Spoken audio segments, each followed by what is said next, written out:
182 lang para makadami ka ng pull-ups. Isa ka rin ba na nahihirapan makarami sa pull-ups? I-try mo itong resistance bands na nabili ko dyan sa Yellow Basket.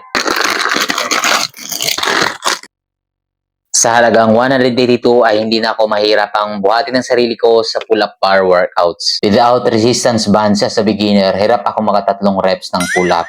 Kaya naman ang laking tulong nitong bands na to dahil madali na lang sa akin ang makasampung reps of pull-ups. Ngayon, mas madaling mag-pull-up, mas mabilis na progress sa mga workouts natin, mapa-gym man yan o home workout. Meron itong 7 color variants na pagpipilian ninyo depende sa timbang ninyo. 1 kilogram is equivalent to 2.2 lbs or pounds. So para malaman kung anong kulay ang dapat ninyong bilhin ay i-multiply ninyo ang inyong current na timbang sa 2.2 lbs or pounds. Kaya naman blue ang kulay na aking binili dahil dito pumasok ang aking timbang. From 600 original price ay nag-sale sila ng 70%. Kaya nabili ko na lang ng 182 pesos. Kung gusto mo rin mapadali ang iyong pull-ups, chin-ups, workouts at mas mabilis na progress, i-check out mo na bago pa magkaubusan. Nasa Yellow Basket at link sa comment section.